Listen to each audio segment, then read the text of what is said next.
అన్నా Aircel recharge కార్డీనా 10 రూపాయలదా 20 రూపాయలదా 10 రూపాయలది 12 రూపాయలు company పొడి ఏమో కానీ ఈడు కోటీశ్వరుడు అయిపోయి మారుకుంటాడు. ఇందా కాయంతో గీకు లేకపోతే నంబర్లు పడుస్తాయి. మాకు తెలుసులే గాని గేకర దిన్నా చెయ్యిరా రీఛార్జా. 7 రూపాయల 90 పైసలు పడింది. మన బంధువులు అందరితో మాట్లాడేయాలి. ముందు మన ఫ్రెండ్తో మాట్లాడదాం. హలో బాగున్నావరా? బాగున్నాను. సరే బిట్టే అమ్మా ఒకరితో మాట్లాడేను. ఇప్పుడు మనం రీఛార్జ్ చేయడానికి ప్రధాన కారణమైన మన లవర్కి ఫోన్ చేద్దాం.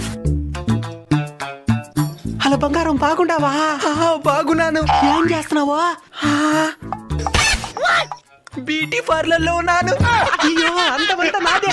ఇంట్లో ఎవరూ లేరు. ఇంట్లో ఎవరు లేదా? ఎప్పుడు రమ్మంటావా?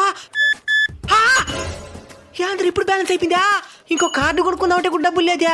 మీకు కూడా మీ మధుర జ్ఞాపకాలు మీ మధ్యలో మెదలాడుంటే వాటిని కామెంట్ చేయండి.